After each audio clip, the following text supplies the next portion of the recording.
Hey guys, it's COREROSS and welcome to the 6 News Roundup. So in today's video, we're going to be rounding up all the news over the reveal, which showed off Year 10 Season 2 Operation Daybreak, and also what's happening in the next 2 seasons. And we got a surprising amount of detail about both of them. So this is your compressed version of that reveal. Let's get started. Siege X, otherwise known as Operation Daybreak, will be going on the test servers on May 20th with a launch date of June 10th. This brings in the new 6v6 dual front game mode, modernized graphical upgrades to maps. Specifically with this season, it'll be Clubhouse, Chalet, Border, Bank and Cafe, and there'll also be new destructible elements on those maps, including fire extinguishers and gas pipes. We'll also get the brand new advanced rappel, which allows us to sprint on rappel and go round corners. There's a new pick and ban system, which allows you to ban an operator every single round, and of course that is in ranked and unranked. There's also a communication wheel which allows you to put out different pings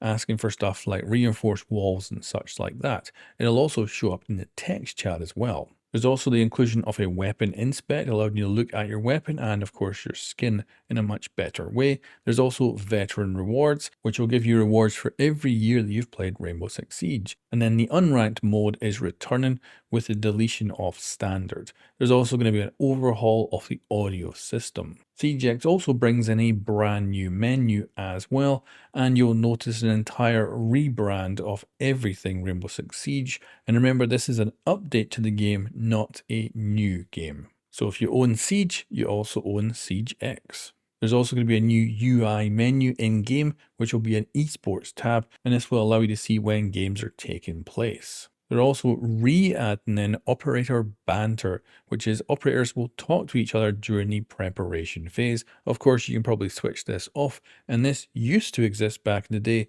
for terrorist hunt, and they've re-recorded a whole bunch of new audio, so this means they can keep adding lower elements in to the prep phase if you want to listen to it. They're also adding in a skill decay. And this means if you're not playing the game for 90 days, your skill will begin to go down so that hopefully when you do return, it'll be in a more reasonable place when you get back. Because of course, if you take 90 days off from Siege, a lot can happen in that time. There's also the inclusion of the Clash remaster, which now allows her to deploy her shield in a stationary position. And she can also now sprint and vault while holding the shield as well. We're also getting Showdown returning to the game as a main event for this season, but it'll only be one of 2, which is great news. And then we've got a range of balancing changes, mainly for Sledge, Jackal, Blackbeard, as well as updates to limb damage as well. So we'll be going over them in a separate video as that will be a lot to take in. We're also getting changes to electricity where they'll no longer do damage to players,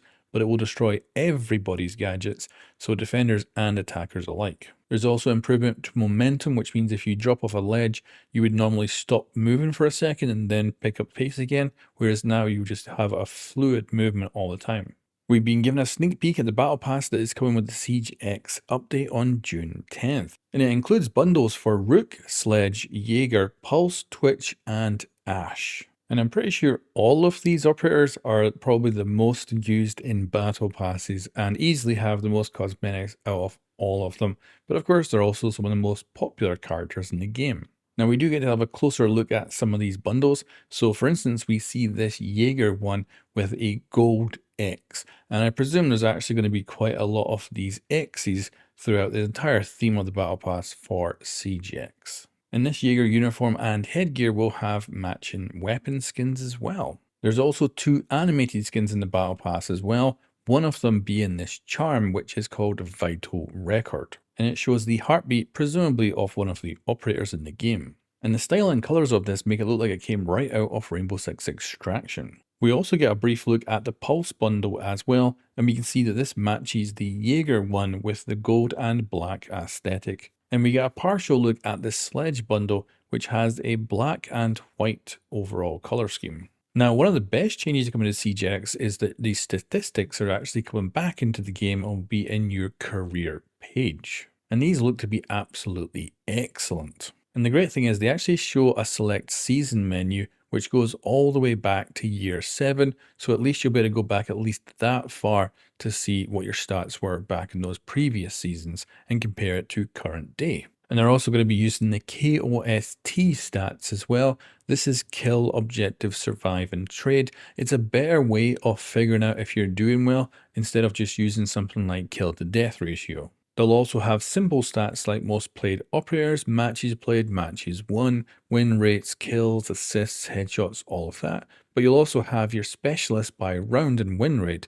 So you can find out if on attack you're best as a breacher, anti-gadget, map control, frontline, support, or intel operator, and maybe even see which ones you're weaker at, which then you can improve. Or you can find out what you best play on defense with anti-entry, intel, trapper, anti-gadget, crowd control, and support. We also got the full roadmap, which revealed a lot of information for Season 3 and 4. So we'll start with Season 3. So we're getting a brand new operator. This is a Swiss operator on defense. And they teased a new weapon with a lot of destruction. I'm hoping rocket launcher. They'll also continue to modernize maps. So they're going to do Night Haven, Lair, and Consulate. They even give us a teaser of this as well. And be noted, at this pace, it'll take 2 years to get all these maps updated. So the chances of new maps is probably relatively low for the future. We're also going to get 2 events this season as well. Most likely both of them will be reuses, and we know one of them is the return of Doctor's Curse with a brand new map. They'll also be adding voice chat moderation as well. This will be AI powered, so I'm really curious how well this will go. This is also the season where they'll be adding the privacy features to console as well, basically a streamer mode. They'll also be changing or removing the abandon penalty here too, to make it fairer if you get disconnected from games. And the reputation system will be getting upgraded with new rewards and new punishments.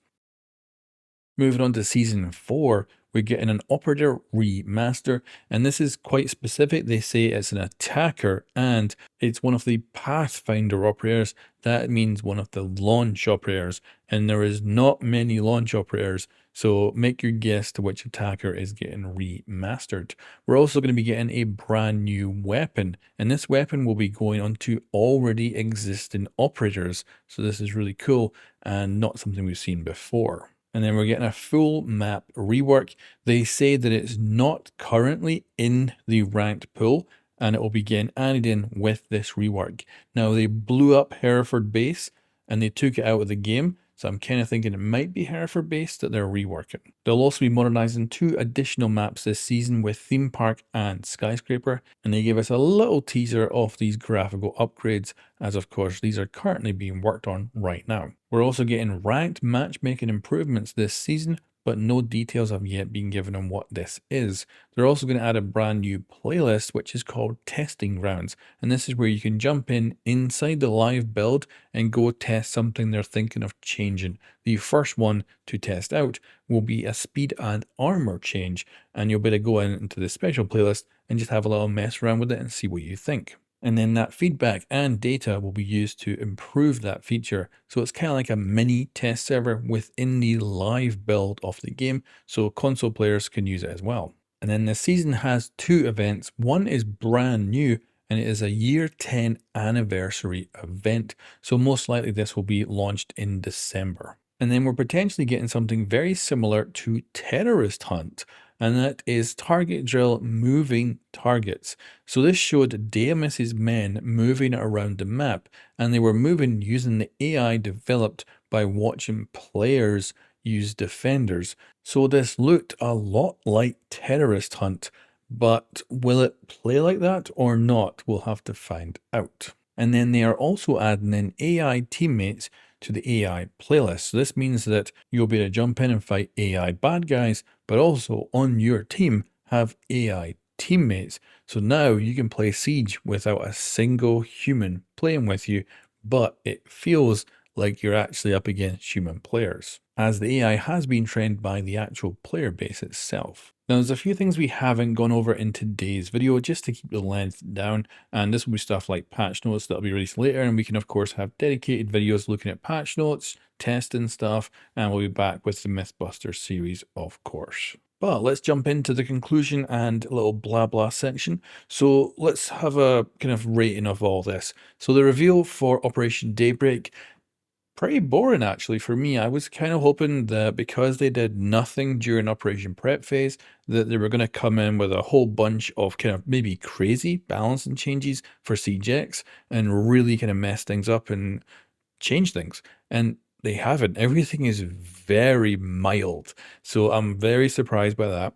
The Clash remaster is almost perfect, I think. If she had got a primary, I'd be just so freaking happy, but she didn't. However, she looks kind of more interesting to play. And then overall, the upcoming season, Operation Daybreak, which is the CJX update, is looking relatively good. I don't think this is groundbreaking as they made it out to be with the CJX reveal. I was expecting a bit more in a few different places, but there's also nothing I'm disappointed with. And then the roadmap reveal is very good. I actually really like the roadmap.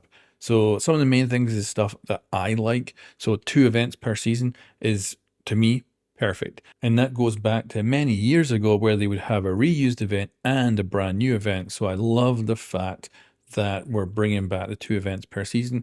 Now, some cases we'll just have 2 reused events. That's okay. I really hate it when it's just 1 reused event because it's just a little blip in the season and it's gone. And I'm okay with at least 2 and mixing in a few new ones. Like, it's good to know we have a new event coming for the year 10 anniversary. So I'm very, very happy about that. And then the information for season 3 and 4, overall the features look pretty good, and very much looking forward to the brand new operator in the next season after this for season 3, which will launch in about August. And then we have a remaster for the end of the year, which will be about November, December time. So curious what Pathfinder operator that'll be. One of the OGs on attack. There's only a few operators you can choose from that probably could do with some sort of remaster. And I'm very curious, like with the Blackbeard's one, when the roadmap came out, we knew that was Blackbeard coming. Whereas this one, there is actually quite a few options we could pick. And I'm just extremely curious to see which operator it'll be and how big a change it'll be to that operator. The other thing that's awesome in this roadmap is the addition of a brand new weapon that is going to go to current operators. I love that.